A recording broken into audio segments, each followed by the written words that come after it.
I came home early with roses in hand, ready to celebrate 30 years of marriage, but what I heard before I opened the door changed everything. If I hadn't hit record on my camera that night, no one would have believed me. It had already been a draining week. On Sunday, I made the long drive out to one of my clients' offices, where I spent the next 3 days knee-deep in fixing their network and database systems. By Thursday afternoon, everything was back online, running better than expected, even ahead of schedule. My client was over the moon, and I was excited about heading home earlier than planned to surprise my wife, Clara, for our 30th wedding anniversary. Lately, Clara hadn't been thrilled with how often I was away for work. She never liked how much I traveled, but when a client's business is on the line, I have to put the job first. Just to give you some background, I run a modest but profitable computer consulting firm, one I built with my own 2 hands from nothing. Clara and I got married right out of college when we were still figuring life out. Now, I don't see myself as a striking guy or anything, but I've always made an effort to stay in decent shape. Clara, while not a model, always had this appeal that just worked for me. Even after having our 2 kids, she held on to her figure and carried herself with confidence. She worked at an office downtown, mostly because she liked having her own income. She enjoyed buying herself new outfits and trading in her car every few years. It wasn't about money, I could have supported both of us easily. She just liked the independence her job gave her. Our kids, Nora and Ryan, both turned out to be great adults. They're married now and settled into their own lives.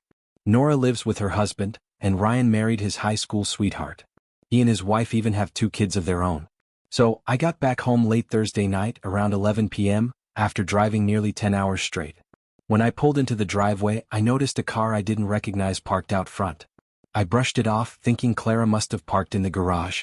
I was holding a bouquet of 15 yellow roses, one for every 2 years of marriage, and an anniversary card, planning to give her a little surprise. But the surprise was on me. Before I even stepped inside, I could hear voices. Not just talking, but the kind of soft, playful laughter that stops you cold. I froze. Something felt wrong. Quietly, I backed away and went back to my car. I grabbed my digital camera. I don't even know why. Instinct maybe. I left the flowers and card behind, forgotten. When I crept back toward the house, I caught part of their conversation, and what I heard made my stomach drop. "So, are you absolutely certain you're—" The words cut off in my mind, but the sentiment lingered. I had one goal in mind. When everything was over, I didn't want Clara to walk away with much, except maybe the modest retirement savings I had contributed to over the years.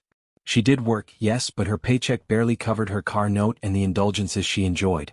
Meanwhile, I was the one footing the bill for everything. Our home, our vacations, our day-to-day life. It was all on me. That same business I poured my heart into, the one that paid for her lifestyle, the one that had been the backbone of our entire lives, it was now becoming the center of a plan I never imagined I'd need to make. But I wasn't alone in this. I had someone in my corner, someone who understood what needed to be done. Her name was Maya Fields. Maya was sharp. When she spoke, people paid attention. She had a way of owning the room with her natural confidence and a sharp, no-nonsense approach to problem-solving. And in that moment, I needed someone exactly like her. She wasn't just a lawyer, she was a force. I remember the day she walked into my office for an interview. I knew right away I had to hire her. She was head and shoulders above the rest. Her credentials were spot on, but it was more than that. Maya had a calm strength and a work ethic that couldn't be taught. Reliable, focused, and steady, exactly what I needed on my side now. I was sitting in the waiting area when her assistant offered me coffee. "Would you like some coffee?" she asked warmly. "I'd love some, thank you," I replied. A few minutes later, she returned with a ceramic mug bearing the law firm's name across the front. As I sipped and waited, Maya finally stepped into the room.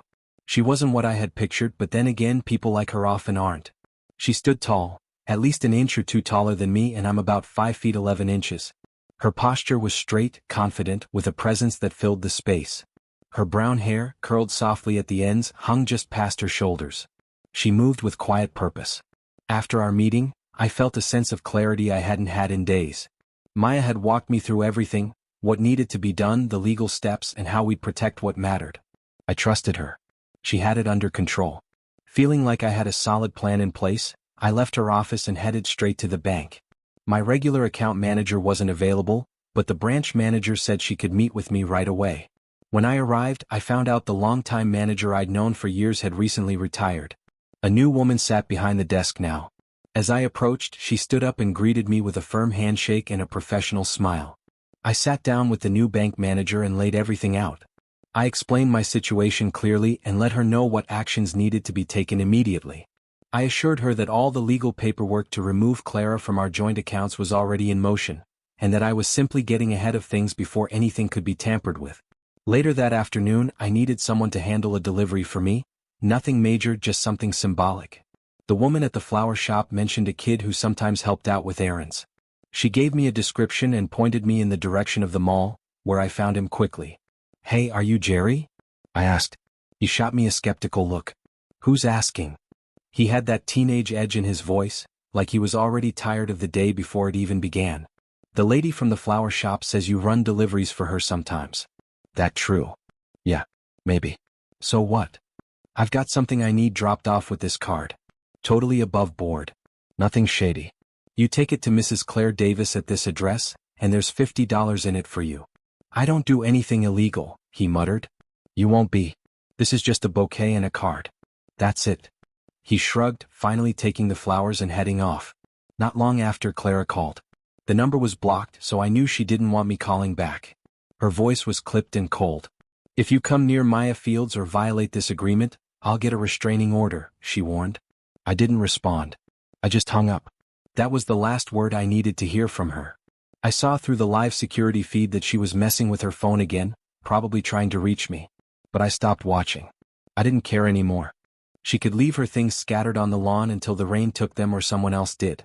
I wasn't moving a muscle. When I checked back a few hours later, everything was gone.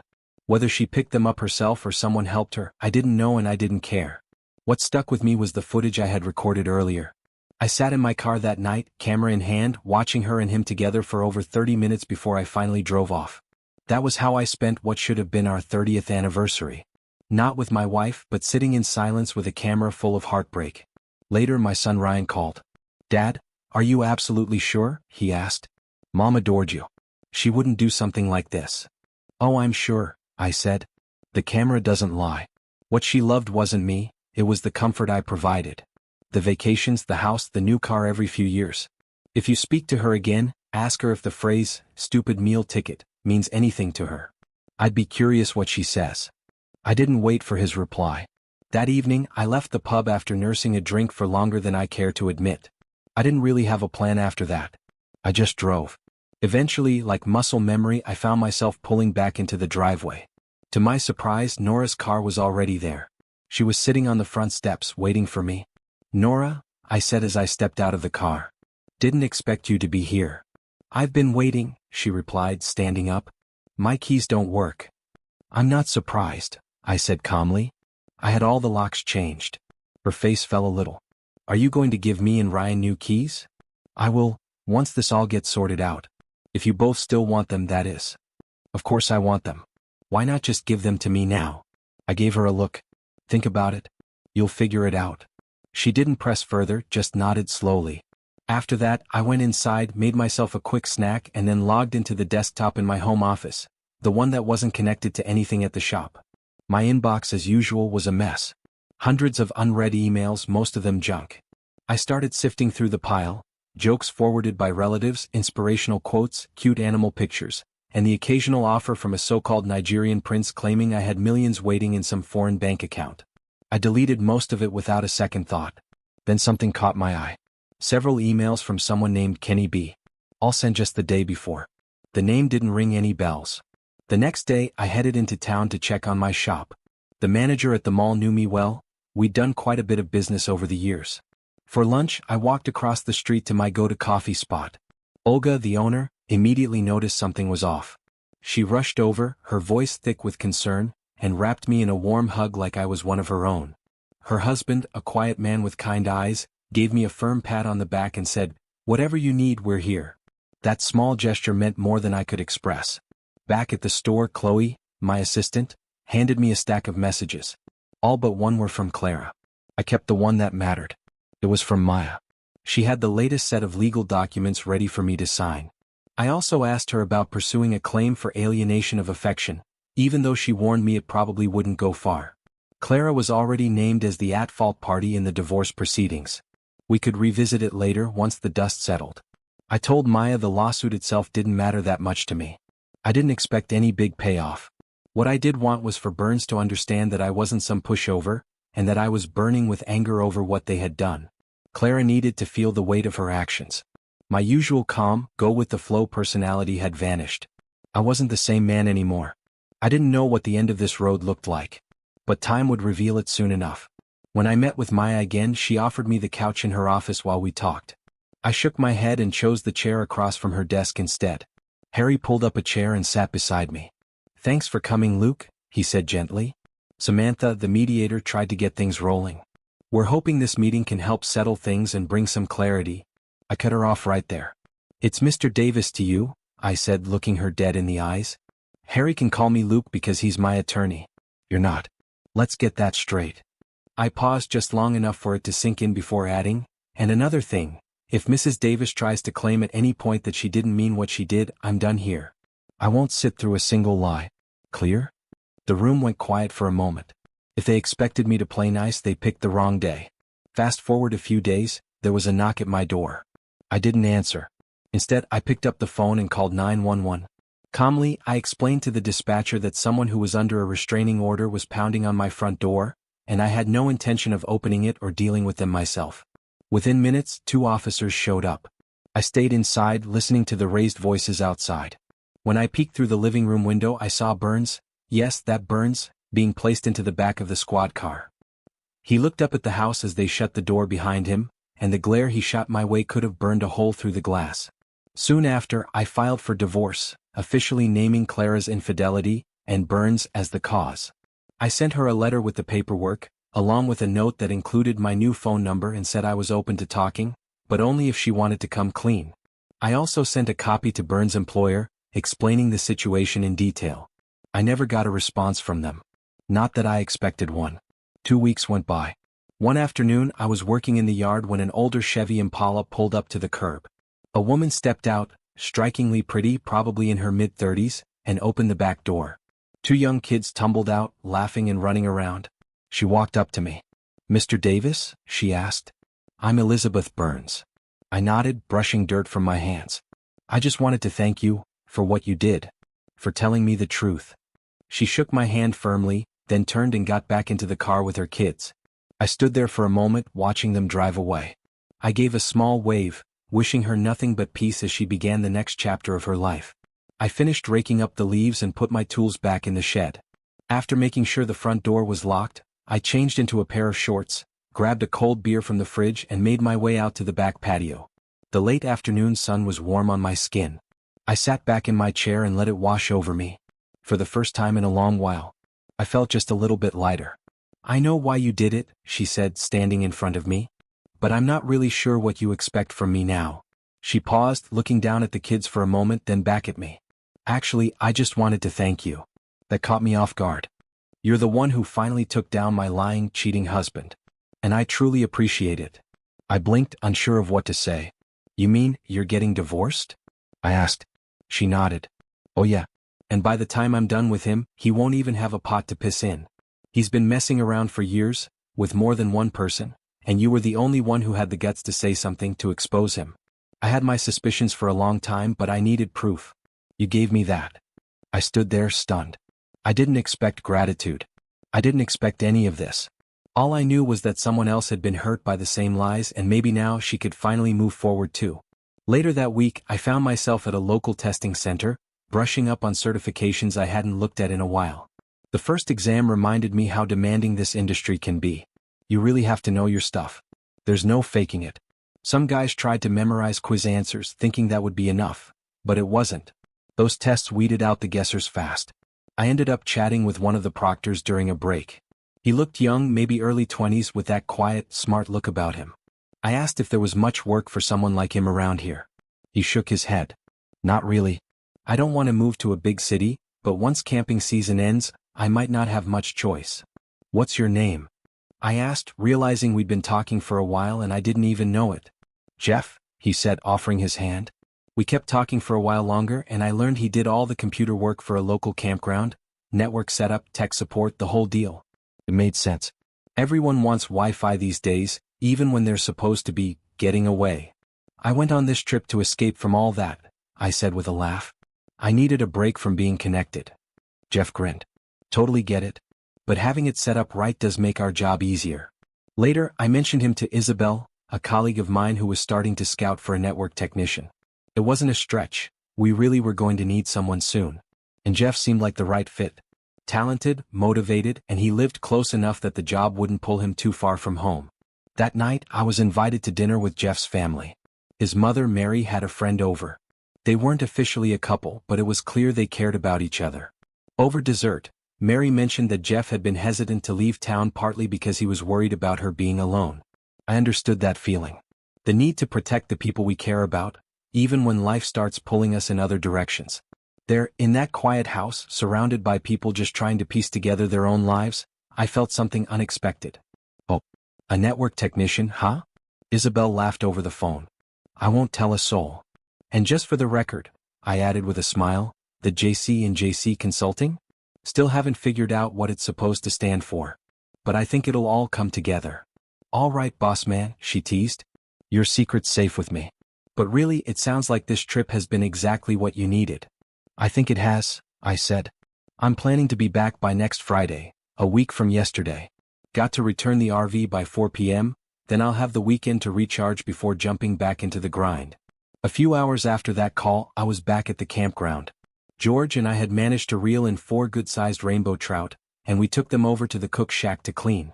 George mentioned that Selma would take care of the cooking, and I could swing by whenever I was ready.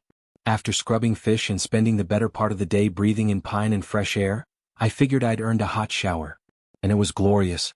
I cleaned up, changed, grabbed 2 bottles of wine, a smooth Merlot and a chilled Pinot Grigio, and headed over to the main office where George and Selma lived upstairs. Doors open. George called out as I knocked. I stepped in, and not long after, Isabel joined us. Something cold, but not beer, she said, laughing as she eyed the bottle of Pinot I had just popped open. You know I can't stand this stuff. Well, I replied, you're in luck. This Grigio is ready to go unless you're craving Chardonnay, but that'll take a while to chill. Nope, this'll do just fine, she said, smiling. I ducked inside to grab a couple of glasses and came back with the bottle. Isabel handed over a small stack of mail she'd picked up while I was away, nearly 3 weeks' worth. We haven't spent a dime outside of payroll since you've been gone, she said, grinning. No new toys, no fancy equipment. Nothing. I laughed.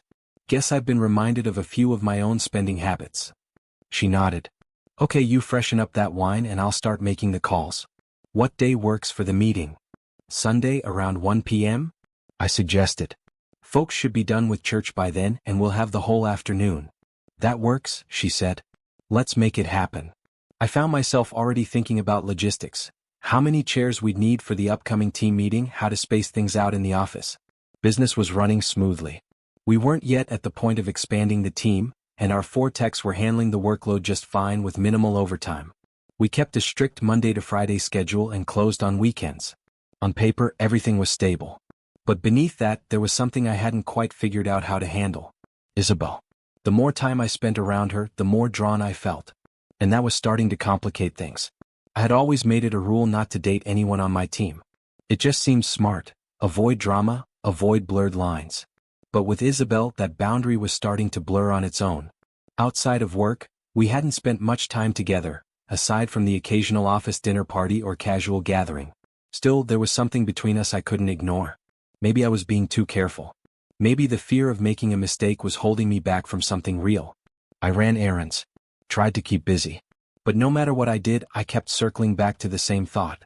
So finally, I told myself, the worst that could happen was she'd say no. I picked up the phone and called her. Isabel, hey. It's Luke, I said, trying to sound casual, though my nerves were buzzing like a teenager asking for a first date. I know. I've got caller ID, she said, laughing. God, I love that laugh. Right, I chuckled. Hey, are you free tomorrow? Any plans? Not really, she said. Why?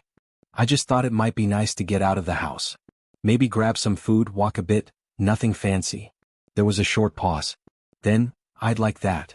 We spent the next evening together and it just felt right. Easy. Natural. When she looked at me across the table, something unspoken passed between us. Later, back at the house, things unfolded quietly without pressure or hesitation. We talked. We laughed. And eventually she reached for my hand. "Take me to bed," she whispered. "Let me be yours." I didn't need to be asked twice. The next morning I woke early. The sunlight poured through the curtains and Isabel was still beside me, softly snoring. It felt so natural, like she had always belonged there. We had made love late into the night, and now she lay peacefully asleep, her hair tangled on the pillow. But even in that calm I knew things had changed. And I hoped, deeply, that it was a change for the better. Later that week we were sitting quietly in the living room when she suddenly leaned into me and broke down. Without a word, she collapsed in my arms, her sobs muffled against my chest, her tears soaking through my shirt. I held her tightly. I didn't care about the wet shirt. I didn't care about anything except her. After a few minutes she pulled back and looked up at me, wiping her eyes. "I'm sorry, Luke," she said, her voice shaking. "I didn't mean to cry. I just felt so alone for so long. And I've wanted to be with you for even longer." She wiped her tears again, this time on my shirt, which was already damp anyway, and managed a small smile. "I'm crying for me, for you, for us," she said softly. "Where do we go from here? What do we do now?" I didn't have all the answers. But I knew one thing for certain. We'd figure it out, together. As soon as I stepped through the door, the phone rang. It was my daughter, Nora. "Dad, where have you been? I've been calling you for hours." I smiled, trying to keep things light. "Hey, Nora. I'm good. How about you?" She let out a soft sigh. "I'm fine. How are you?" "Not bad," I said, still casual. "It's nice to hear from you too." "I've just been trying to get a hold of you," she continued, her tone still calm, but I could sense the curiosity underneath. "Where were you?" "I was having dinner at a friend's house," I replied. "Oh? Who's this friend?" she asked, trying to sound offhand. But I knew Nora well. She was trying to piece something together. "Nothing urgent," I assured her. "Just catching up with someone I've been seeing. I really like her." Later that evening, Isabel and I went out for dinner at a quiet, cozy place she had picked. As we settled into our seats and looked over the menus, she smiled, her eyes lighting up. "This all looks amazing," she said. "I think I'll try the filet mignon. I've never had it before." "Good choice," I said. "I'm leaning toward the pork medallions. Everything looks tempting." When the waiter, Frederick, came by, we placed our orders. "The lady will have the filet mignon medium well," I said. "And I'll take the pork medallions." "Excellent selections," Frederick nodded. "I'll get these started right away." "Thanks, Frederick," I said. "No rush." The next morning I heard voices coming from the kitchen. Curious, I slipped into my robe and padded down the hall. Nora and her husband David were sitting at the table with Isabel, chatting over fresh coffee. Apparently, Isabel had wanted to meet them and arranged the visit. She gave me a warm kiss when I entered and handed me a cup of coffee. Nora smiled up at me, her expression softening. "Well, Dad," she said. "Looks like the mystery woman's no longer a mystery." After a nice visit, and a little admiration for the motorhome, Nora and David said their goodbyes. Isabel lingered, wandering through the RV, opening cabinets and peeking into closets like a kid exploring a new toy. I sat back in the driver's seat, the cockpit as it's properly called, and flipped through a few of the manuals. Then a thought struck me. The test drive. Wednesday sounded perfect. I'd ask Isabel to come over after work. We'd take the motorhome out for a spin. Maybe even drop by Sophia's and introduce her to the rest of the circle. For the first time in a long while I was planning ahead, and it felt good. Eventually, I managed to convince Isabel to step out of the motorhome for a bit. I wanted to make sure everything was secure before we left. When I pulled up to the house, she was already waiting on the sidewalk. "You're quick," I said, a little surprised. "I've been out here 5 minutes," she replied with a laugh. We climbed into the RV, Maxine as we'd started calling her, and headed off to the diner. Dinner was easy and comforting with good food, strong coffee, and the kind of conversation that never felt forced. We laughed more than we talked about anything serious, and it felt good to just be in that moment together. Afterward, with a little time to spare before heading to Sophia's, we drove around town. It was fun getting the hang of handling something the size of Maxine instead of a regular car. Isabel was loving every minute of it, snapping photos, waving at pedestrians, and acting like we were on some spontaneous road trip. Later that evening we pulled up to Sophia's. Friends and neighbors were already gathering. There were folding chairs, balloons, and more cake and ice cream than anyone could reasonably finish. Most folks didn't know me that well, though they all seemed to know I was Isabel's boss. Still, it was nice to connect, to put faces to names, and to share a few stories. The party had been going for about an hour when I stood up and gently tapped my glass. "Ladies and gentlemen, I began, clearing my throat. I know this is Isabel's birthday, and this evening is about her. But if you'll indulge me, I've got something I need to say. I glanced at Isabel, who was already blushing. Taking that trip out to the Rockies, it helped me realize something. Helped me see what had been standing right in front of me for a long time. The group quieted. I turned to Isabel and took a deep breath.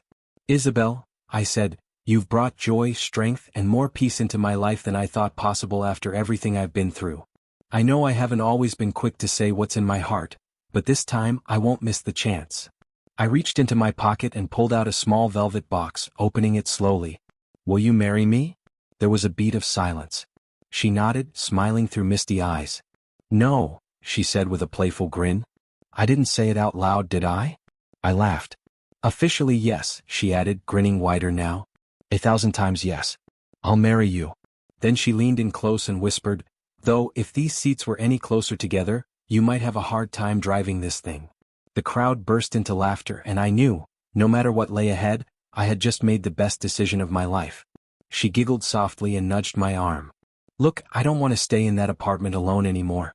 Let me pack a few things. And just like that, it was settled. We started making plans for the wedding not long after.